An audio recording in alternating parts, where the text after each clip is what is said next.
The jury's asleep. She's missing all of the key things. I don't care where I'm at in this place. My location don't define me. I was told, I have nearly 30 brain lesions, and I'm not even supposed to be walking or talking. A few months ago, I was just diagnosed with MS, multiple sclerosis. And so that's another battle I'm facing. So, but again, I'm not going to become my diagnosis. I did ultimately have to take her life. I can't undo anything. I can just apologize and hope you accept me. Do you feel you could and you should have done things differently, or do you think you had no choice but to kill these two ladies? Welcome back to Death Row Stories. I'm glad my interview with Charles got lots of views, so welcome to all the new subscribers.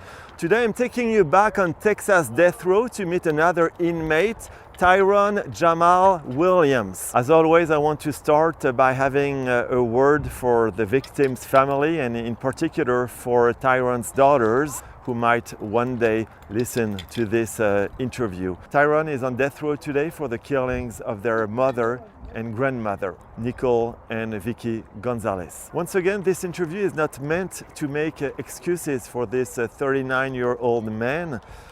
What I want to do is try to understand his story, or at least how he sees it. I also thought it would be interesting to know more about life on death row. Even before being there, Tyrone has been for years on solitary confinement, and I wonder how you can survive this. Probably by being always optimistic, and that's what Tyrone is. 30 brain lesion that's deep in the scan. Multiple sclerosis, but he still stands. Concrete nights, steel doors, time won't bend. Death row days, yet the smile won't end. Not a slogan, not a plea, just a life in frame. Telling who he is, not playing the blame game. Hi Tyrone. Hey Francois. Nice to meet you. Nice to Thank meet you you very much for this interview for Death Row Stories. You've been here a little bit more than 4 years now. Today we're going to try to understand who you are. We're going to mention how you got here and try to understand what it's like to live here. You were born in March 1986 in Texas. You have a younger brother and 2 older sisters. Can you tell us a little bit about your childhood? Who raised you? What were your parents doing at the time? Yes, my mother raised me. She as a single mother. My grandmother was in my life too. Every chance I get, I used to go to my grandmother's house and hang out with her, and she would teach me how to cook and bake and even lay concrete. My mom, she worked wherever she could. Sometimes she worked at the carnivals, and sometimes she worked at the refineries. Anything to try to keep her kids fed, because it was 4 of us, and she was alone. Born and raised in Beaumont, Texas.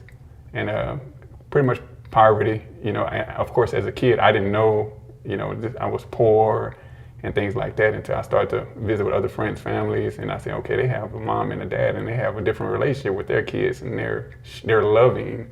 And so these things were new to me. And over time, this began to open my eyes to what I didn't have. And so I strived to have more growing up. Can you be a bit more specific about what your mother was doing? Her position was fire watch. And that way, if a fire broke out or one of her coworkers was in trouble, she would run to the location with fire extinguishers and put the fire out. That's part of her duties there. And she did it for a good number of years. And she just, all around a mom, she was a hustler, as we call it. She did whatever it took to keep her kids fed and keep a roof over our heads. And your brother and your sisters, did you have the same father, or was it different fathers? No, actually everyone have a different father. Okay. Different fathers, but we all of us within 1 year or 3 years of each other. But yes. And you've never known your father? No, I've only met him once, and I was about the age of 14 or 15. And my mom just said, hey, you want to meet your dad? And so that's the only memory I have of him. And it was just that one time, I just know this guy, Dalton Davis, and that was it. Never heard from him again. Were you not curious before that? No, because it wasn't novel. It wasn't nothing new from where I grew up. And so a lot of people was like that, just didn't have a father in their lives, or a father was in prison or worse, deceased for whatever reason. And so this was a normalized, theory that everybody was used to. And we grew up in it, so my curiosity wasn't entertained at that point. At 19 years old, you attend Gary Job Corps, an institution that provides technical training programs near Austin. What do you do there, and what do you do after you get your diploma? First thing I did when I went there, I joined, I was doing academics, meaning completing my high school curriculums. And at that point, at the same time, I'm going to a trade school, which is HVAC, heating, ventilation, air conditioning, and refrigeration. After I completed all of my training, I would go to, warehousing, for example, they have something called a work-based learning. We go off campus, you go off site, and you go and work for companies for free. You just like volunteer. It's like an internship. And I worked there for actually like a year before I graduated. And after I walked the stage, they offered me a job. And this was during around the summer break. And so I went back home, and that's when I got a call from the facility manager, and he said his employees were speaking highly of my work ethic, and he wanted to offer me a job. And I told him I couldn't take the job because I'm poor. If I get fired, I have no way to get back to Beaumont, all the way from Austin, which is where the job was. And so he said, give it a shot. So when I graduated, when I actually walked the stage, and they actually gave me an additional check since I graduated with a job, that I relocated maybe a mile away from the job, and I started working in, Travis Associated for the Blind, Deaf, and Visually Impaired, and they became my second family. And it was a beautiful, beautiful relationship. What did you do there? I started off just pulling orders, picking orders, product come in, and they get put up. I would put it up, and I would go and pull it for the blind, deaf, and visually impaired to stay employed, because the motto is for us to make sure those guys stay employed. The BVIs is what we also coined as, and they stay employed, and we stay employed. So our job and everything we did was predicated on whether they were working or not. And so I started doing that, and then I started moving to data entry, and then I started scheduling trucks in from different states. And then next thing you know, I'm ordering the trucks, I'm getting them in, I'm offloading the trucks, I'm entering them into the database, and then I'm pulling the orders for the different departments, skincare, basically all the departments that work for different military branches. How long have you been working for them? In total, paid about 6 years, but I've been there for 7. You traveled a lot? I was actually at Travis Associated. It just afforded me the opportunity to travel. So the first place, I spent the map, like you hear people say, and I landed on Italy. So I went to Florence. I went to Jamaica and the zip lined. I had a lot of fun. At age 26, you decided to become a truck driver. Tell us about that. Okay, so I would deal with a lot of the drivers as they come in, and I would offload the trucks, and a lot of them used to have trouble backing in. I'm like, it takes forever for this truck to back in and just get to this dock, and sometimes it takes almost an hour. And I said, this can't be that hard. And then one day I seen one driver, he was like a skinny guy. He was so skinny and short, and he's coming out of that big old truck, big old 18-wheeler, and I was like, man, this can't be that hard. And I was curious. So I started to ask a lot of the drivers, like, how do you get started? And some of them say truck driving school. I never heard of a truck driving school. And so they told me a name. I compared and see which top schools was out there. And then I found one, which is Stevens Transport in Mesquite, Texas. And I applied, and like the first week of January 2013, I was over there in Mesquite and going to class. And they had me in a hotel while I was completing classes and earning all of my certifications, tankers and hazmat. And at that point, I had my passport, so I can haul any type of product, food, chemicals, whatever, government contract. I did it all, and so that's what I did, and it was beautiful.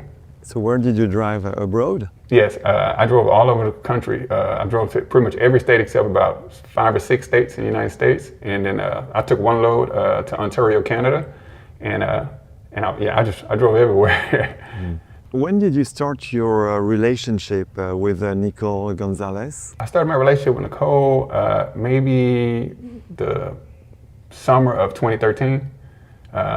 And we met on an app. As a driver, you can't get out and mingle and get to know people. So drivers have a tendency of just getting on a dating app to learn and meet people. And that's why I met her on a dating app. You have 2 children together? Yes. When did you decide to separate, and what led to that decision? I can't really gauge it as a separation because we've always come in and go out of each other's lives. I was never an absentee father because I had an absentee father, so I had to be present. And I would just show up no matter what. And I gave my promises that I always be there. And so what caused that is a lot of the cheating and drug usage. And I had zero tolerance for that. You know, I grew up around it, but I was never a part of it. And so it hit me hard once I learned that that's what she do. And I didn't know that, but it was already too late. But I was committed as well to my family. So I couldn't just turn my back on my family, but I can only offer, hey, we do counseling, family counseling, and she didn't accept it. And it just ultimately just festered, you know, just build and build, and it's kind of going back and forth. So that's what ultimately caused it.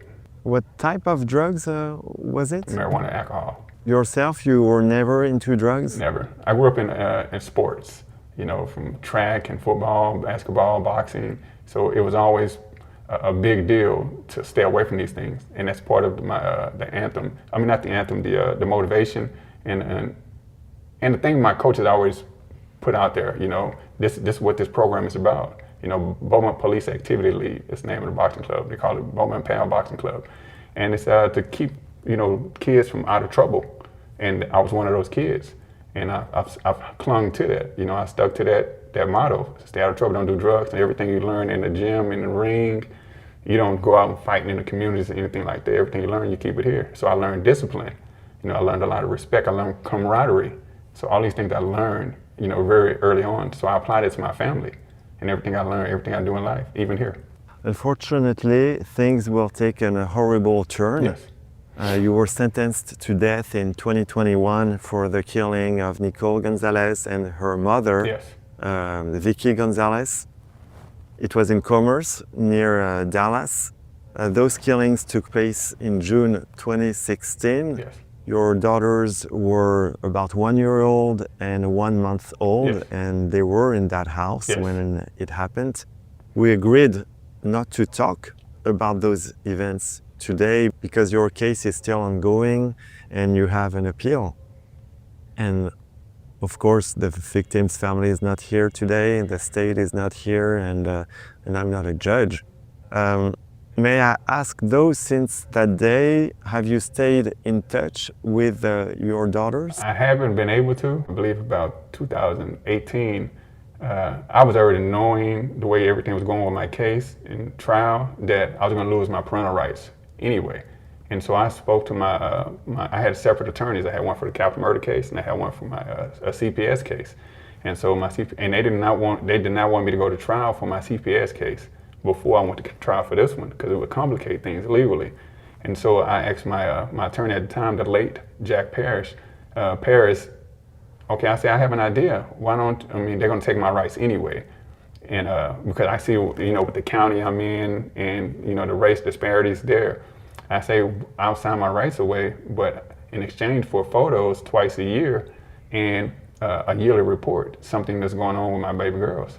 And he said, oh, that's smart. And he said, let me go talk to him. So he went to talk to the prosecution, or CASA, and there was currently had authority over my girls at the time, and they agreed. And so they would send pictures, but it would be pictures with a hat that's covering their face and you can barely see who it is. I'm saying, why? No, this is not what we agreed to. And so it took some back and forth. And eventually they decided to give some straight, clear pictures. And about Jack Parrish, he had passed away, so they appointed new attorneys and a new attorney. And so this new attorney didn't really show up, didn't care. She just kind of would show up to look at my capital murder trial or pre-trial and just, I guess, to dip in and see anything. And I saw her one time. I said, hey, you're going to show up? You're going to do something about this? She said, yeah, I'll write you. And she kind of never did anything. And so the picture stopped completely. And then I come here, and then I have no way to fund an attorney, you know, on that case. And yeah, I was screwed, basically. So I haven't heard anything since from my daughters. You have a website that one of your friends hosts. I will put a link in the description of this video or this podcast. And on this website, you mentioned that plea offers were made. Looking back, do you feel you should have taken one of them, or do you feel you made the right decision at the time? Well, I don't exactly remember my state of mind at the time, but legally I had a right to know that an offer was made. And so it's an offer that I did not know about until I came here.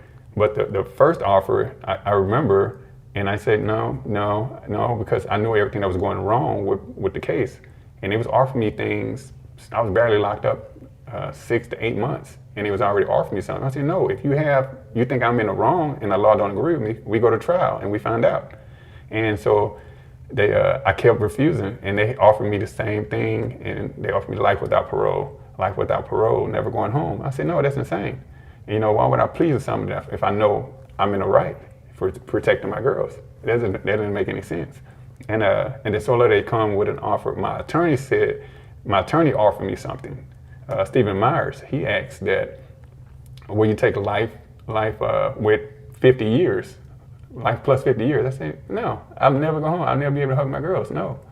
And so I later learned here, since I've been here, that there was another offer, and I never heard of it. But that would be one I would have considered had I known at the time.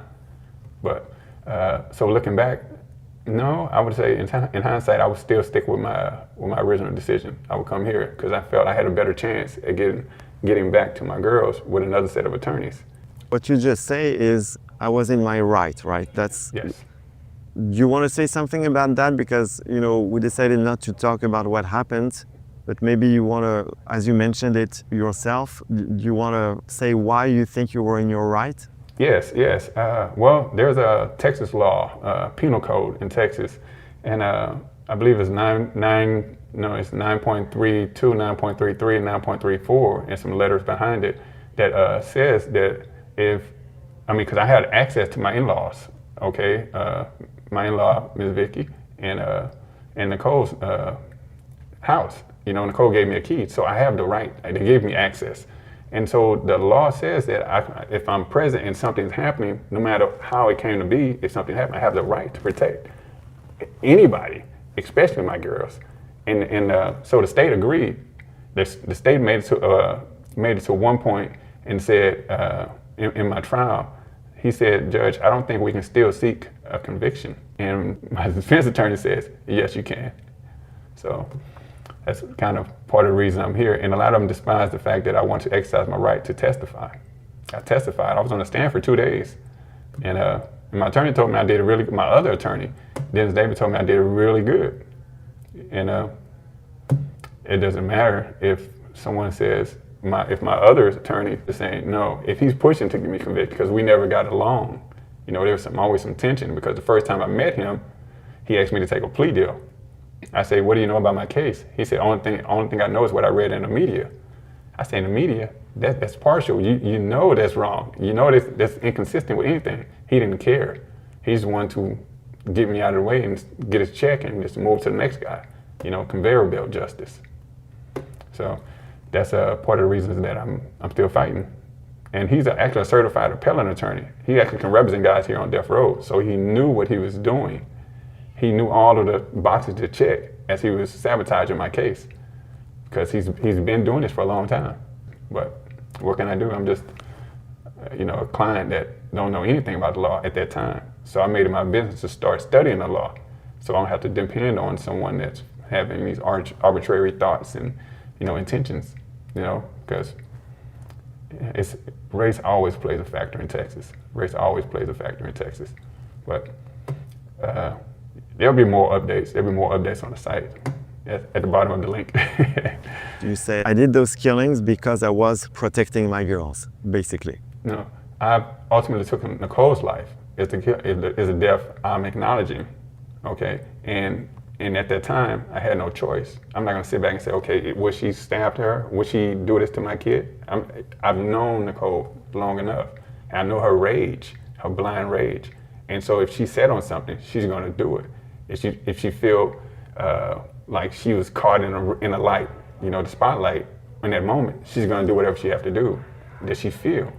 And then in that moment, all these thoughts, I should remind a little bit, there's more within our relationship that's been taking place that led me in my instincts, I believe, to the point where I did ultimately have to take her life in that moment. And that is threatening to kill my girls. And at one point she said she killed them. And I was freaking out because I was hundreds of miles away. I drive trucks. So only updates is by the phone or if she sent me pictures. And so I was terrified, and I called my mom, and my late mom, Barbara Jean, and I called her, and when I was so frustrated, and I hung up on her, and then I did the worst thing possible. I turned my phone off, and so she couldn't reach me, and I was just sitting there crying. And when I turned it back on, she called me, and she was at my grandmother's house, and so they both talked to me, and they kind of just calmed down the anger and frustration that was within me. Like, it's my babies, and I have no way to protect. I have no way to stop them, And I've called CPS, Child Protective Service. I've called them. They've been duped, I've told them about the bruises on their back, the forehead, knots on the forehead, but they've been duped. In the report, it says that Nicole said that the bruises on her back is because she fell and hit a table. How do you fall? How do you run around the table and fall and hit your back? No. These are true bruises that I've seen, and it's terrifying to see terror in a kid, in an infant, terror in their face. That enraged me, but yes. Your current lawyers say that the attorney that handled your appeal case should not have been appointed by the state of Texas. Can you explain why they believe that? He has zero experience on death penalty cases. To be qualified, you have to have experience in the punishment of a capital murder case. You can represent 100 people with a capital murder case, but unless it goes to trial, you have no experience with mitigating specialists. You have no experience with these brain doctors, all of these neurologists. You have no experience dealing with these guys. So that will qualify you. Or if you worked with another attorney as second chair in a capital murder trial, that will qualify you. If you represented somebody on death row before, then of course you'd be qualified. But he didn't qualify at all. And before he got on my case, he was doing some civil work. He got his diploma, in his 50s, and he just decided to jump on my case. And how did he get on my case exactly? Many wonder. And that is, he put a whole bunch of qualifying questions. What makes you qualified? What is your experience? He put a whole bunch of murder cases that he did in capital murder, but it's what you call mini-cap. Many capital murder cases are ones that the state don't seek the death penalty. And that's what he used for his experience. But that didn't qualify him. And about the time it was caught, it was too late. My current attorney that you're referring to, their department, they have a standard operating procedure of vetting process. They check on these guys that get appointed to us, and they dropped the ball on this one. And he ended up doing my appeal. He did my appeal regardless of them telling him, you're not qualified. Why don't you get off his case? Why are you still fighting this? He have a right to a fair trial. He have a right to an appeal. He have a right to all these things. And the guy was just hell bent on staying on my case. And he ultimately won his check, which I believe I was told like $60,000. So he wanted his check. And so by him still following my case, following my appeal, he is now qualified. He's using my case for the basis of his qualification to represent somebody else on death row. And that's bad because now it's cat's out of the bag. He can do the same thing on anybody's case they did on mine. He didn't have any records to review my case. And my current attorneys asked for him to file an extension, because we needed more time because we didn't have the transcripts. He said he didn't find any arguable claims, and they asked him how, because you don't even have the records. How can you say that?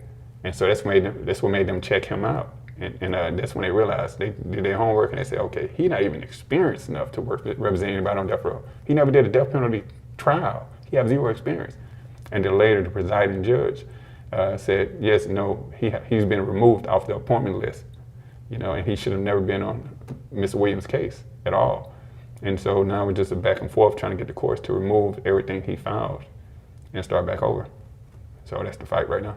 You wanted to say something also about the way the jury was chosen during your trial. Yes, I wasn't allowed to pick my jury, which is bad because it's my life that's at stake, and I believe I have a right to that. I was told by my legal team at the time that I've been outvoted, so they can choose as opposed to me. And I had bad vibes with certain jury members. And they said, no, you've been outvoted, so we like this person. We're going to put this person on your case. And I was like, and I just had to deal with it. I mean, what can I do? What do you mean bad vibes? You know, how you read people, some people just may be staring at you the whole time. They just give an evil look or, you know, a hateful stare. And you can just see they don't like you or they don't like something about you, or maybe they read something and they don't like, or you just get bad vibes in that way. And they didn't catch it, but I did, because I see them staring at me, but they're talking to the judge and they're talking to each other, arguing, you know, doing what they call it, individual voir dire is what they call it, or voir dire. And so, yeah, and so, but even put all of that aside, it's still my right to choose my jury, you know, because it's to my detriment regardless. You told me that one of the jurors fell asleep during the guilt or innocence phase. Yes, first day, guilt innocence, the first day of my trial. She was over there asleep, and I'm notifying my attorney, I'm like, look, the jury's asleep, she's missing all of the key things, you know, but she's gonna later be told to vote, make a decision, but she's making a decision on what information, because she's missing everything. And so I got attention, he just kind of acknowledged it, but he didn't say anything. Day two, she's over there just asleep, you know, coats, everything. She's just like just over there sleeping. And when they would come out out of their break, some of the other jury members would say, well, the other jury member, she's still in there. She's in a deliberation room, but she's asleep. And the judge or the bailiff or the state, someone to go in there and wake her up. And so the judge, when she came out, and they just went through with the next day. And the judge ultimately had called her around to talk to her on the record and say, ma'am, you have to stay awake. You know, so it was acknowledged on the record that she was sleeping. We asked for a mistrial, you know, to start over, because she's already missed the important things already. And that's the key part in a guilt innocent phase. You know, punishment phase is one thing. Guilt innocent, if she missed that key parts, and then we can possibly make it to the punishment phase, which I don't want to make it to. And based on that, based on that and other factors, I still made it to the punishment phase regardless. But I have no voice. Were media granted access to your trial? No, for whatever reason, I thought it was weird. They, once the trial started, the bailiff, they would always lock the door, lock everybody out. And so the media, I mean, they're supposed to have access. You know, they're supposed to be able to let the public know what's going on with this. They can't just say we're going to share with the public only what we want them to know. And so no, they wouldn't allow access. They was locked out every time. And the state actually made a comment. He was like, "Yeah, the media's trying to get in, but we're not going to let them in." And I thought that was crazy, because if had they been in there, I think it would be a better chance for them to see with video cameras that the jury members are asleep. They would have caught that. You know, all of the other things. They would have seen the point where my attorney was asleep. You know, they would catch these things. So that's why I think it would have been important for them to have access. And I thought that was their right, but I guess not. You told me, why was I ever convicted? What you mean is that aside from the question of the death penalty, you feel that your conviction is unfair? Oh, big time. It's not only unfair, it's wrong. You know, if the law agrees with me, and y'all arguing back and forth, and the law is in black and white, so there is no gray area. It's in black and white, and it's saying, you know, yes, he's able to do this and do what he did. And the judge actually said, he said, I can't believe the law agrees with what Mr. Williams done, but they still ruled in the other way, because the only thing the state had to do was say the catchphrase here in Texas. Out of the interest of the public, I think you should rule this way. Out of the interest of the public, once you say that, he ruled in the state's favor every time. Before we talk about your life here on death row, can I just add a question? Is there something you would like to say to the victim's family today? Oh, of course. I used to mouth in court, you know, that I'm sorry to my brother-in-law. My brother-in-law, he's always be present in all of the pre-trial hearings, and I always mouth, I'm sorry, I'm so sorry. And yes, and keep in mind that the victim's family is also my family. Okay, these are my in-laws. You know, we've talked, we sat down. Everyone was at, you know, his birth, you know, and we talked. And like I said, these are my family members as well, and there's victims on both sides, my Williams family and my Gonzalez family. But more so my Gonzalez family, yes, I want to say I'm sorry. And I can't undo anything. I can just apologize and hope you accept me. You know, love me no matter what. I know you're a God-fearing man as well. You know, as you said in my trial. And no matter, I think my girls always need a father. Every kid need a father in their life, their parents. And yeah, I'm sorry and I love you no matter what. Do you feel you could and you should have done things differently? Or do you think you had no choice but to kill these two ladies? Yes, I'm acknowledging Nicole's death. Okay, the dispute is my in-law. Okay, and we can always have done something different. I wish I could rewrite my instincts in that moment. I wish I could have pressed the pause button and thought about everything and found a way around it. But it's just that split second, you have no time to think. And I believe instincts are made from your whole life. You know, everything that you experience, seen, witnessed, that's what caused you to have the instincts that you have today. And I can't rewire my instincts in that moment, but yes, I think it's always something I could have done different. It's always something I could have, I don't know, paused and just seen this was gonna happen. But I wasn't really willing to gamble my kid's life in that moment. You know, because I knew everything and everything came fast, racing fast through my mind. Like, man, no, you know, so, but yeah. Do you know when you will have the decision concerning your appeal? Yes, I have an evidentiary hearing. My current attorney told me in June, the end of June. And so, so I guess we'll see what the court's doing because my judge in Hunt County, he's actually retiring, I heard. And so and he's actually a pretty fair judge, I think, considering all of the judges that I've been hearing about. And so I'm hopefully we'll get something fair before he leaves, because I don't have a clue who's going to replace him. But so yes, I'm expecting something to happen in June of 2026. We're going to talk a little bit about your everyday life here on death row. Most people don't know how it's like. Can you tell us how long you are allowed out of your cell?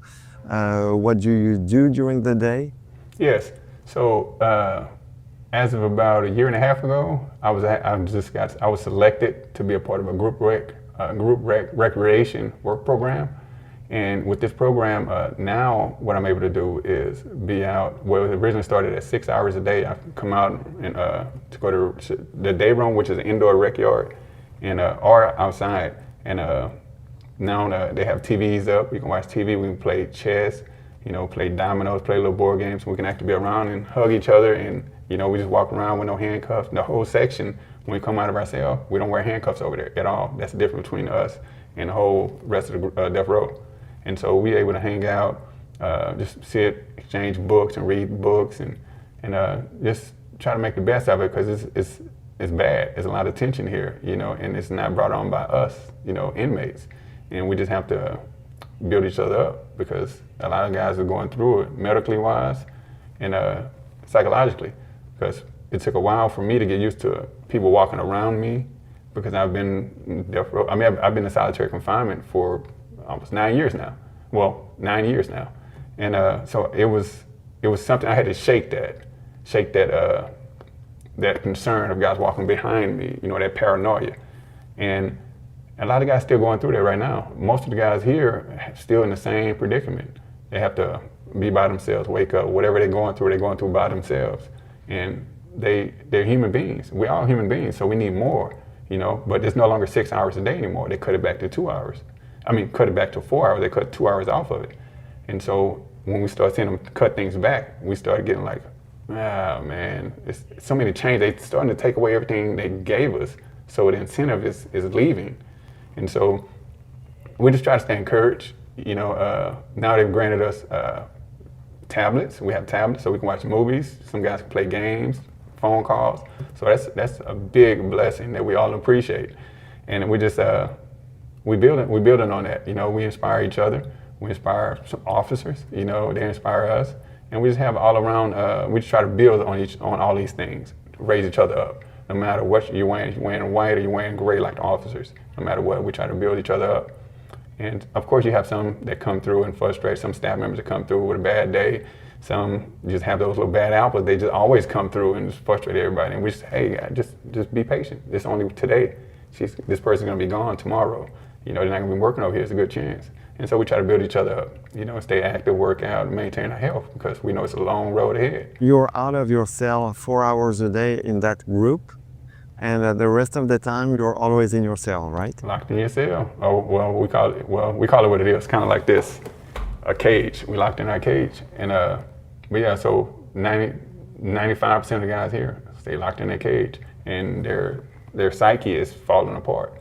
And guys just going through a lot, family deaths, you know, guys here committing suicide over so much stress. Lockdowns really take a toll on us all. You know, it put guys in negative mind spaces, you know, and it's not good. But I stay inspired. You know, I try to find something. I joke around out loud with guys, try to lift guys up. You know, I write, you know, I'm a poet. You know, I like to write a lot. And I share with some of the guys, you know, and they're kind of like, oh man, I like that. You know, it lifts them up and encourage them to write. And same thing with other guys. A lot of guys like to draw, you know. So it's hard because there's no paid jobs here for us, especially in Texas, well, especially Death Row. And so we have to rely on people in the outside world to survive in here, you know, with hygiene, because we get in the bare minimums. And if you've seen some of the meal trays here, you would cry. Just grown men that you're feeding liberty, and so it's bad. But I know they're trying to do better, but it's sporadic. It's kind of like hit and miss. But we need some help. We need some help. We need some eyes on this, and to let everybody know, you know, we're human beings. We're going through a lot, and we just need your help. Whether it's just a written letter, and we just try to stay encouraged. Can you tell us how many meals a day do you have, and at what time are they given to you? Yes, we have 3 meals a day. The first one is kind of all over the place. Sometimes it's maybe 3 in the morning. Sometimes it's 5, 6 in the morning. It's all over. And the second one sometimes is from 10 o'clock, and sometimes it's at 2 o'clock. It varies. And the last meal is sometime at 4. Sometime we got it late as 8 o'clock at night. You know, and then you just got to jump right back up in 5 hours if you want the meal. And it's pretty much going to be like breakfast, for example. It's always like pancakes. 99% of the time it's pancakes, and it's terrible because it's a big thing with hemorrhoids here. It stop you up, a bunch of bread. And during lockdowns, you have no way to. You have to work out in your cell. You have to bathe yourself in your cell, and because you have no other way. You know, because they're only doing lockdowns. You give showers maybe 3 times a week at best, Monday, Wednesday, Friday at best. But like right now, they're short-staffed. They've been short-staffed, and it's bad. It's hard on us, and it's hard on the officers. You know, so many call-ins, people not calling in, but they're getting paid regardless, and we're going through what we're going through, and we don't have a choice. So we have to find a way in our mind to stay motivated, stay positive, read books, you know, inspire yourself. So they can bring your meal at 3 a.m. in the morning? Most mornings at between 3 and 4. And you have to eat it now? Yeah, and give it a tray back, yes. Wow. Yeah. If you don't get up, you don't eat. And do you see the daylight? There's like a little slit in the window about this at the very top. So you had to climb on books and something to look out, but you can see some light out there, you know, at the end of the road. Yeah, it's a little light. How big is your cell? I think about 8 by 8.5, 8 by 9. And but of course, that's like assuming nothing's in the way. There's a toilet block in this area. There's a little shelf here. So it's not like you have a walking space. You take from your bunk, you take 2 steps and you're at your door.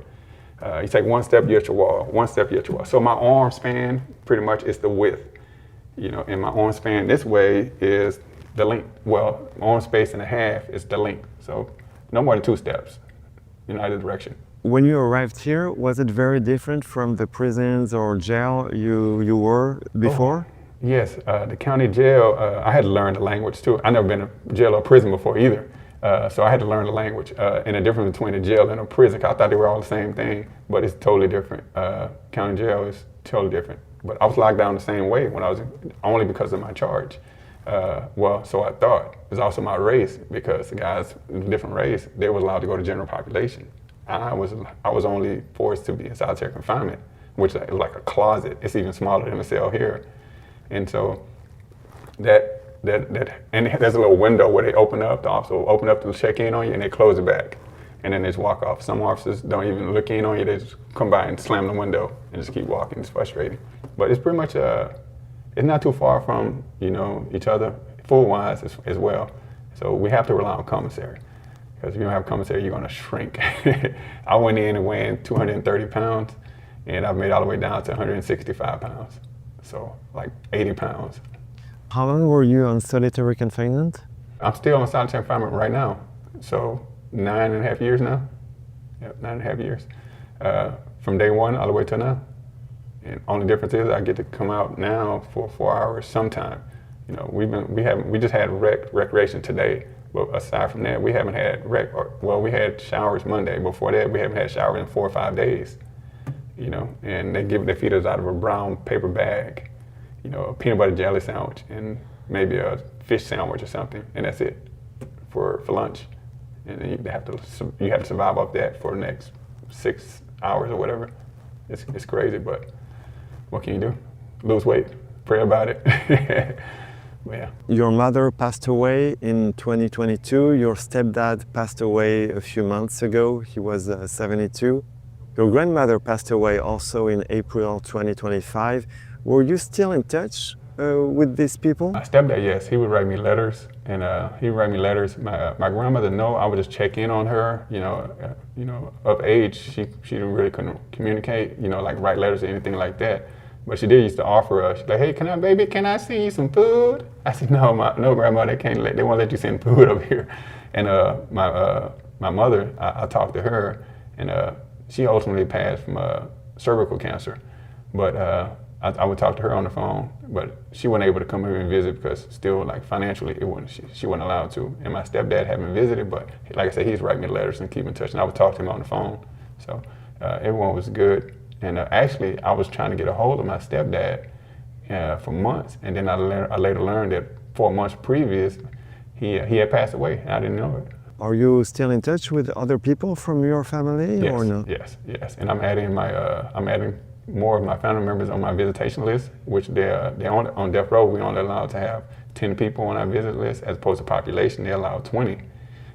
They can call 20 people. Well, they call 30 people, and then they can visit with 10.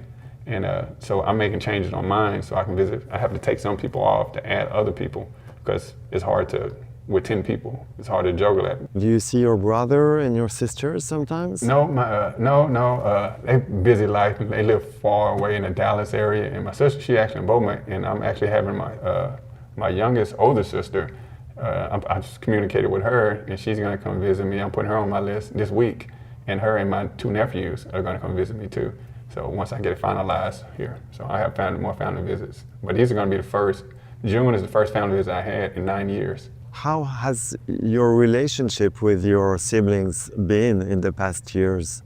In past years, well, it haven't really been too much communication, like for things to go wrong. So it's just kind of been touch and go, like, you know, hey, how you doing? Merry Christmas, Happy Thanksgiving, just hello during holidays. So it's been okay. Have they been mad at you at some point? No. We get along. We've been through so much, you know, in our life. So if we have frustration moments, like we can have a bad conversation, and I hang up or they hang up. I can call right back. It's like I say, hey, I love you. It's like I love you too, but you get on my nerves. And so we get over things. We don't hold grudges. And how do you see the future? Are you optimistic? Always. I'm going home tomorrow. If not, the day after that. I stay motivated, stay optimistic, because not only do I need it, but my friends need it, that I communicate with, and I keep them encouraged as well. I'm a part of their family. They say I always have a seat at their table, and I keep my surroundings motivated, because if I'm in a negative, if I'm a pessimistic, then my surroundings are going to feed off of that. So it's imperative that I stay positive, not just for me, but for others. Is there something you would like to add to end this interview? We don't have jobs, so of course we need assistance, you know, with our voice, and a lot of things require money. That's what's terrible. This requires money. That's one thing we don't have here. So we had to rely on friends and people that donate, and just try to get your voice out. The page that you referenced earlier, that's something new, you know, in a way to allow my voice to be heard, for me to be seen. And so I hope people actually pay attention to that and just donate your time or whatever you can, and just let me know you hear me, and I will encourage you. And I want to be a part of your families. I want to be a part of your friendship, you know. And yeah, because I just love people. I just love to joke around. I like to have people, make people laugh. I'm a joker. I like to joke. I like to have fun. I don't care where I'm at in this place, my location don't define me. You know, I've just been September 23rd, 2025, a few months ago, I was just diagnosed with MS, multiple sclerosis. And so that's another battle I'm facing. So, but again, I'm not going to become my diagnosis, you know. And so I fight everything, you know, with everything I have. You know, I feel good, you know. I'm blessed. I was told, you know, I have nearly 30 brain lesions, and I'm not even supposed to be walking or talking. My attorney at trial told me I'm supposed to be drooling. They didn't understand what was going on. And then recently they diagnosed me with MS. And I said, well, I guess blessings of God, you know, God is good. That I'm not drooling, I'm still functioning. So I don't make sense to 7 doctors he said he spoke to. And so, but I'm still going strong. How did you get those lesions? In a number of ways. It can be from boxing growing up, it can be from trauma, it can be from it's a slew of things that cause it. It's just a matter of catching it, to spot it, you know, as soon as you can. So now I receive injections. I can't stand medications or anything. And so aside from me taking B12 and vitamin D tablets, which I've been taking for a year or so now I have to get injections, Copaxone injections 3 times a week. I can't stand any of that, but that's what the neurologist told me I have to do. And I asked him for how long. He said, well, until you're 60. I said, that's forever. But yeah, because the ultimate in the end is going to be probably total paralysis, you know, just crippled or whatever. But I'm not going to be a vegetable burden on anybody. So I told him, no, I'd rather do a DNR. I do not resuscitate. I'd rather do that and just not be a burden and pull the plug. You know, I have a heck of a life. I've traveled the world. You know, I did things that people didn't expect me to do coming out of Beaumont. I had a heck of a life. I have 2 wonderful baby girls. You know, I've had a beautiful life. I have a lot of photos that I, you know, reminisce and look back at.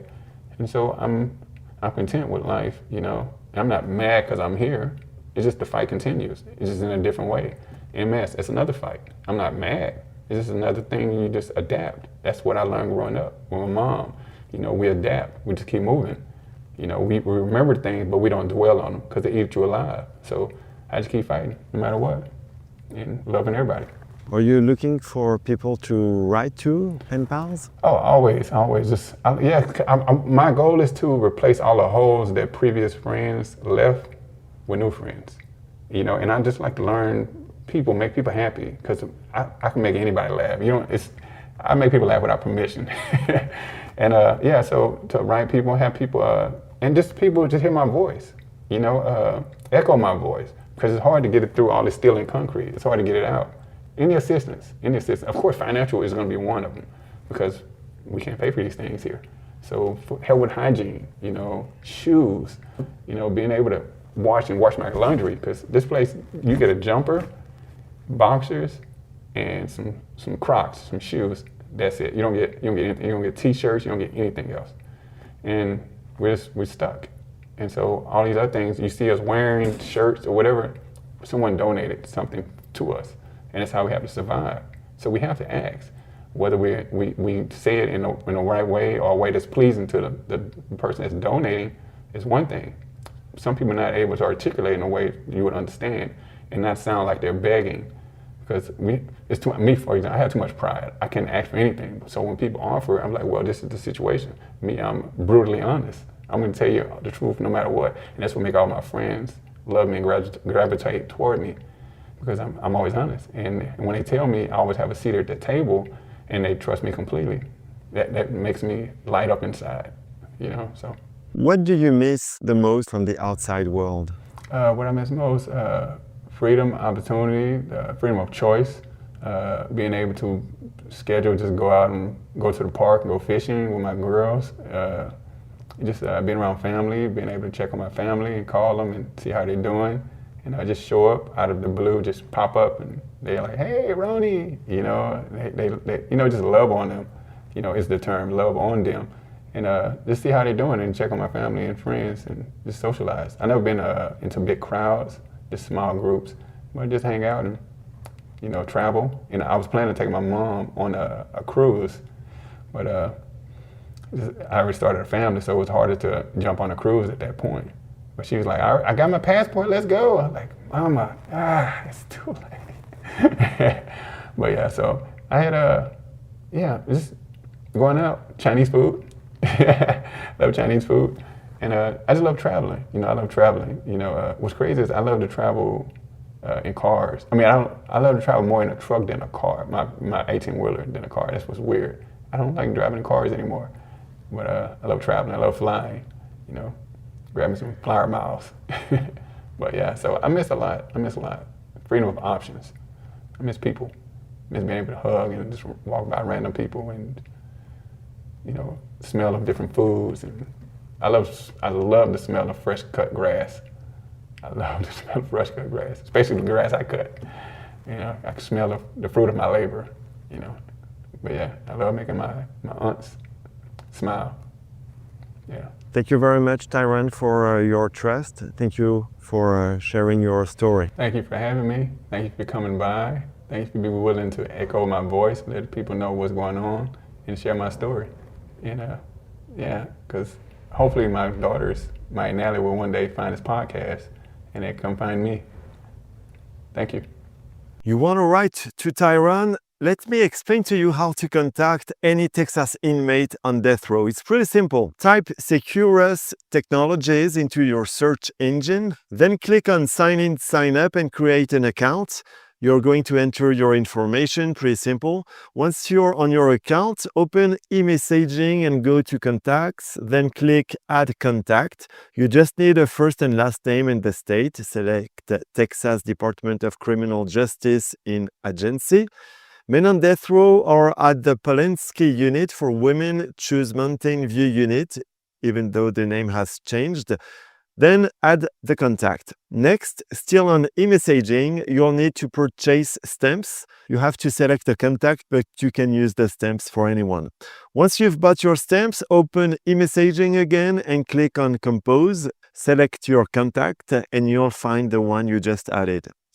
If you're a new subscriber and need a recommendation to watch another video on my channel, check out the 5-part interview I did with Pamela Perillo, who was on death row for years. I don't want to say too much, but her story is incredible. My name is Pam Perillo, and I have seen from the inside what death row is like, and I'm here to share my story with you. Please continue to share, comment, rate. It helps other people find the show. Thank you.